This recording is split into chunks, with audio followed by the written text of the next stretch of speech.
à tous, merci de nous rejoindre pour Ici l'Europe, un magazine proposé par France 24 et RFI. Alors nous recevons aujourd'hui un eurodéputé écolo, très impliqué d'ailleurs dans le débat sur le traité transatlantique. On vous a reconnu, Yannick Jadot, bonjour. Bonjour.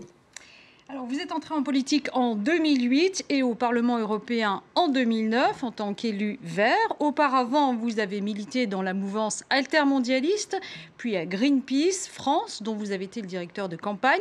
Vous êtes un fin connaisseur des négociations internationales en matière d'environnement, d'agriculture et de commerce. Et précisément, ce vendredi, la négociation du traité transatlantique, le fameux TAFTA, ou le TTIP, a été au centre des discussions entre les ministres européens du commerce. Le contenu a fuité de ces négociations. François Hollande a affirmé qu'il ne voulait pas de ce traité en l'état. Alors la France, est-ce qu'elle a la volonté et surtout les moyens d'opposer un veto quelconque ? Si elle le veut, la France peut le faire, puisque en 1998, déjà, Lionel Jospin avait stoppé une négociation internationale de même type. On sait que la négociation est très enlisée.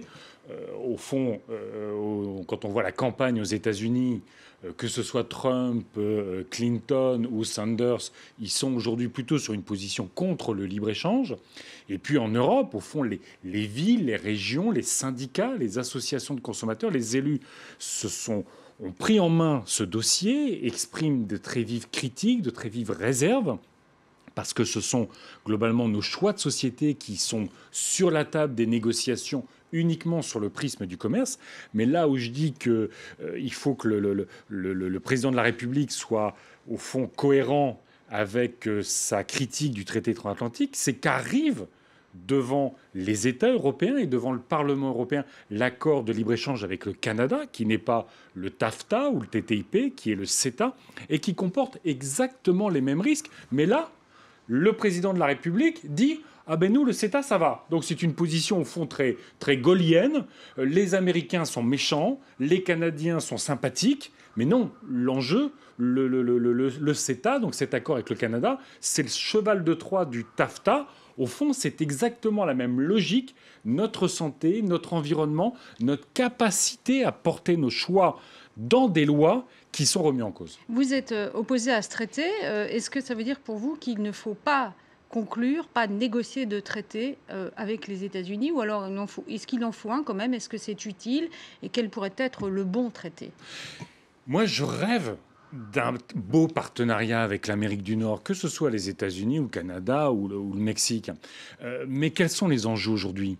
C'est la lutte contre le dérèglement climatique. C'est la supervision bancaire et financière, alors qu'une nouvelle crise financière est en train de nous tomber dessus. C'est la lutte contre les paradis fiscaux. C'est évidemment, on voit les difficultés de la Banque centrale européenne aujourd'hui, c'est le taux de change euro-dollar. C'est ça qui joue la compétitivité, c'est le renforcement des droits sociaux. Mais aucun de ces éléments-là n'est dans la négociation. Ce qu'il y a dans la négociation, si on prend simplement la question de l'énergie, c'est les importations de gaz de schiste des États-Unis. On n'en veut pas chez nous. C'est quand même incroyable qu'on considère que c'est pas grave si ça détruit l'environnement aux États-Unis, si ça participe du dérèglement climatique. On a, encore une fois, à travers notamment, vous en avez entendu parler, de ces tribunaux arbitraux. C'est-à-dire que les entreprises peuvent attaquer les États. Dans la justice normale publique, un citoyen, une entreprise, n'importe qui peut attaquer l'État devant un tribunal administratif, et le tribunal administratif répond au regard de l'ensemble de nos lois. Là, ce sont des arbitres, ce ne sont pas des magistrats. Donc c'est la justice privée, vous dites, par rapport à la justice publique européenne. La question, quand même, vous l'avez mentionné vous-même. Finalement, la Commission européenne a dit qu'elle voulait ce traité avant la fin de l'année, mais il y a des élections sur le chemin, quand même, vous l'avez dit, américaines, et puis allemandes et françaises. Bien sûr. Il est mort-né, ce traité? Est-ce qu'il faut encore se battre contre? Je crois qu'il faut continuer à se battre contre, parce que les négociations pourraient reprendre après les élections américaines. Et au fond, le temps que la nouvelle administration américaine se mette complètement en place, la négociation ne reprendrait qu'en mai-juin 2017, juste après l'élection présidentielle française. Donc vous voyez, c'est pas prendre un gros risque aujourd'hui que d'être contre le TAFTA. Autre dossier, évidemment, cette semaine qui a dû retenir votre attention au Luxembourg. 3 lanceurs d'alerte qui ont dénoncé les cadeaux fiscaux du Grand-Duché aux multinationales ont été traités comme des voleurs. Et en l'occurrence, les Verts pensent plutôt qu'il faudrait les décorer. Alors comment, à ce stade, leur épargner la prison ? Ce qu'on a proposé cette semaine au niveau européen, c'est justement une directive européenne, donc une loi européenne de protection des lanceurs d'alerte. On a vu sur le cas Volkswagen, sur le cas de toutes les fuites sur la Suisse, paradis fiscal, le Luxembourg, paradis fiscal, LuxLeaks dont Panama Papers, tous les paradis fiscaux. On a des personnes qui travaillent dans des entreprises et qui, à un moment, disent « l'intérêt général est tellement remis en cause que je prends le risque de le dire ». Et je le dis à des journalistes. Et les journalistes, sur cette base, peuvent enquêter et donc faire leur travail d'information et dénoncer ce qui est quand même un vol on parle de centaines de milliards, de milliers de milliards d'euros qui sortent des caisses des États. Et là, vous avez au fond la seule personne ou les seules personnes qui soient devant des tribunaux au Luxembourg, c'est pas Monsieur Juncker, ancien Premier ministre du Luxembourg, qui a fait de son pays une industrie à prendre notre argent public et à défiscaliser. Qui est aujourd'hui le patron de la Commission européenne. Qui est le président de la Commission européenne. Donc on voit pourquoi aussi on a tellement de mal à lutter contre l'évasion fiscale. Mais on a des personnes qui ont agi pour nous, comme Snowden l'avait fait sur la NSA et tout ça, et qui sont les seuls devant les tribunaux. C'est totalement dingue. Donc il faut une loi pour les protéger. Et à l'inverse, on a vu malheureusement notamment les États et une partie du Parlement européen plutôt protéger le secret d'affaires, donc renforcer le secret d'affaires, donc la criminalisation encore plus forte de tous ceux qui pourraient dire « non, désolé ».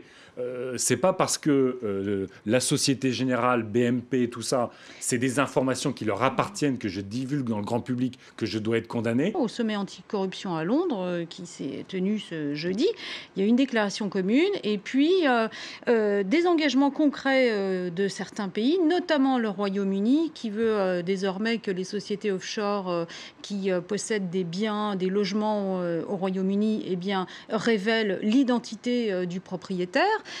Tout ça, est-ce que ça vous paraît aller dans la bonne direction ? Si vous voulez, depuis quelques années, on va plutôt dans la bonne direction. La question, c'est est-ce qu'on y va assez vite ? Est-ce qu'on y va assez vigoureusement, je dirais ? Vous vous souvenez que quand la Suisse a mis fin à son secret bancaire, c'est parce qu'en quelques semaines, les États-Unis ont dit à la Suisse « Écoutez, si vous ne mettez pas fin au secret bancaire, toutes les filiales suisses aux États-Unis ne pourront plus travailler ». Et donc, d'un seul coup, voilà, les États-Unis, ils ont une politique, ils l'appliquent. Parfois, on est content, parfois, on n'est pas content, mais au moins, ça marche. Et l'Europe n'a pas encore une position commune vis-à-vis de la Suisse. On avance, par exemple, sur ce qu'on appelle le reporting, donc la façon dont les entreprises rendent compte de leurs activités. Parce que quand vous avez, au fond, des entreprises qui ont d'énormes activités sur les îles Caïmans plus qu'aux États-Unis, c'est parce que c'est de la fraude fiscale. Britannique aussi, hein. Là on parle sur de les îles David Cameron, britanniques, qui n'est pas non plus un champion de la lutte anti-évasion dans les faits. Et puis Cameron, comme les gouvernements précédents, ont construit la Grande-Bretagne comme un paradis fiscal, puisqu'il y a des cas où des multinationales payent quasiment 0% d'impôts. Donc je crois que même Cameron, vous voyez, il commence à penser que ça leur coûte plus cher d'accueillir des entreprises qui ne payent aucun impôt que de commencer à leur demander de l'impôt. Alors, Yannick Jadot, si vous voulez bien, maintenant, on va donc parler de cette fête de l'Europe qui s'est déroulée le 9 mai. On l'a célébrée à Paris sur le parvis de l'Hôtel de Ville. Reportage de Karim Akiki. Sur le parvis de l'Hôtel de Ville à Paris, Harlem Désir, le ministre en charge des Affaires européennes, il tente de réconcilier les citoyens avec l'Europe. 2016, un cru un peu particulier de la fête de l'Europe, sous le signe des crises multiples. La crise des réfugiés, et même si un accord a été trouvé avec la Turquie, il reste encore à le mettre en œuvre. Et puis, il y a les problèmes au large de la Libye. Il va y avoir un référendum britannique. J'espère que le choix qui sera fait par les citoyens sera un peu comme le choix qui a été fait au moment de l'élection municipale de Londres, c'est-à-dire le choix de l'Europe, le choix de la confiance dans l'avenir, le choix de travailler avec ses alliés. Même découragés, certains députés européens croient toujours en l'Europe en mettant en avant ses réussites économiques. Ça a été long, ça a été laborieux, ça a été douloureux, mais on a quand même, les 27, fait ce qu'il fallait pour permettre à la Grèce de faire face à ces fins de mois difficiles. Expliquer, dialoguer, c'est aussi l'enjeu de cette fête de l'Europe. D'ailleurs, les manifestants de Nuit debout sont attendus sur le parvis de l'Hôtel de Ville. Bien sûr qu'il faut ce dialogue citoyen. Je me réjouis que Nuit debout participe au débat dans cette Europe debout. Voilà. Et c'est très très important qu'effectivement les citoyens se ressaisissent du problème et du sujet et de l'ambition européenne. Solidarité avec les réfugiés. Les manifestants de Nuit debout s'invitent à la fête et au débat pour soutenir les migrants. Face à face tendu avec cette députée européenne, ancienne sans-papier, elle est devenue ministre de l'intégration en Italie avant d'être élue au Parlement européen.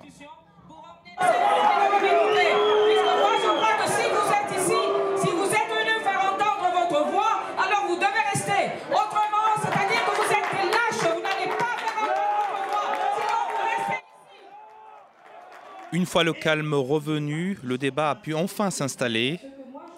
Au cœur des discussions, l'Europe face à la crise des migrants. Alors, une fête tumultueuse, hein, vous pourriez en témoigner, Caroline. On vous a vu rapidement aux côtés de l'eurodéputée italienne. Dites-nous, Yannick Jadot, cette Europe n'est plus du tout fêtée, elle est conspuée partout, par toutes les catégories de la population. Quelle est la bonne réaction, vous, eurodéputés, face à cet anti-européanisme qui se développe partout, hein? Je crois que la seule réaction, c'est de rendre l'Europe utile et efficace. C'est-à-dire que l'Europe que nous avons aujourd'hui, au fond, c'est pas l'Europe des pro-européens. C'est l'Europe aujourd'hui de ceux qui la combattent. Vous voyez, sur la question des réfugiés, c'est pas l'Europe qui répond à la question des réfugiés. C'est pas l'Union européenne, c'est l'Europe des États-nations. C'est l'Europe de chaque pays décide chez lui. Regardez en Allemagne.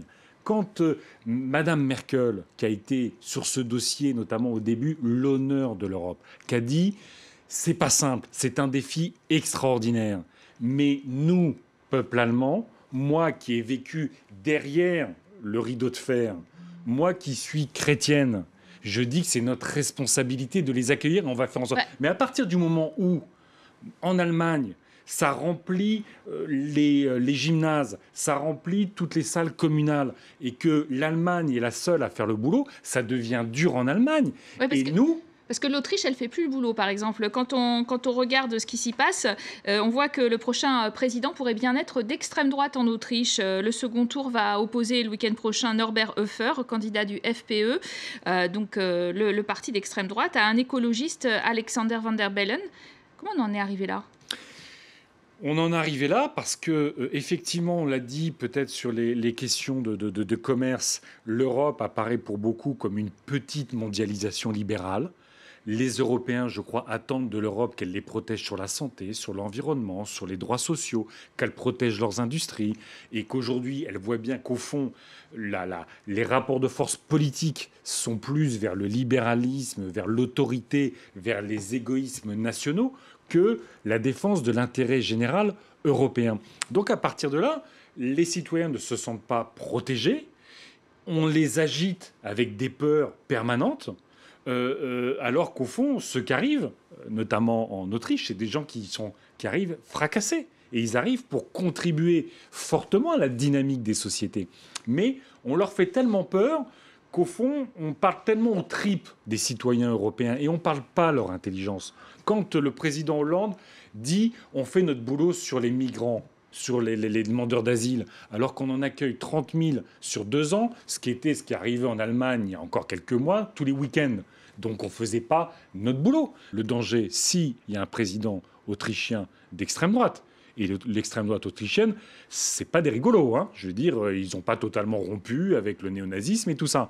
C'est aussi parce qu'ils seront soutenus par des membres socialistes et par des membres conservateurs. C'est ce qui a fait d'ailleurs démissionner le chancelier. Un mot quand même sur cette crise migratoire qui n'est pas terminée. Les Européens se disaient c'est bon, on a trouvé un accord avec la Turquie. D'ailleurs, les flux avaient vraiment diminué de migrants arrivant en Grèce. Et puis là, eh bien, le président Erdogan, il refuse absolument de modifier sa loi antiterroriste. Vous savez que les Turcs aujourd'hui bloquent la frontière sur un certain nombre de réfugiés syriens. Vous savez que les journalistes comme les associations comme les Nations Unies, n'arrivent pas à visiter les camps de réfugiés. Vous savez que la Turquie n'a même pas signé les conventions de Genève sur l'asile. Donc faire le deal avec Erdogan, c'était vouloir mettre la question des migrants sous le tapis, mais sachant qu'elle allait de toute façon ressortir. C'était, au fond, déléguer notre responsabilité humanitaire et démocratique à quelqu'un qui n'est ni un humaniste, ni un démocrate. Donc ça ne pouvait pas marcher. Et Erdogan, à partir du moment où il sent l'Europe dans un tel état de faiblesse, tellement divisé, qu'au fond, il a un tapis rouge devant lui pour nous emmerder tous les jours. Alors, revenons en France. Dernière question, justement, à l'Assemblée nationale, secouée cette semaine aussi par des révélations sur des abus sexuels commis par l'un des vôtres, Denis Baupin, reproché en tout cas, un scandale qu'on n'attendait pas forcément chez les Verts. Vous en pensez quoi? Eh bien, que vous avez des salopards partout. Et que c'est terrible ce qui est raconté. En tout cas, moi, j'espère que ce type de révélation va se poursuivre tant que, au fond, la société française n'aura pas évolué sur ces sujets-là. Moi, ce que j'aimerais, c'est que si ça doit servir à quelque chose, et je voulais saluer le courage de mes collègues qui ont pris la parole, et peut-être que, au fond, c'est pas totalement un hasard aussi si ce sont des femmes écologistes qui ont pris la parole, parce que potentiellement elles se sentaient soutenues dans leur parti pour faire ça. Mais ce que j'aimerais, c'est que la femme qui est à la caisse dans un supermarché ou une supérette, la secrétaire, la cadre, ou une infirmière, parce qu'on sait qu'en fait dans tous les milieux où ce sont les hommes qui ont le pouvoir, il y a un sentiment d'impunité qui est totalement insupportable. C'est le cas en politique, Yannick Jadot. C'est le cas très clairement en politique, c'est le cas ailleurs dans la société, mais c'est le cas en politique et ça doit être traité devant la justice et ça doit être traité sévèrement. Merci à vous d'avoir été notre invité. Merci à tous de votre fidélité. Tout de suite, votre rendez-vous avec l'actualité sur RFI ou bien sur France 24. À très bientôt à tous.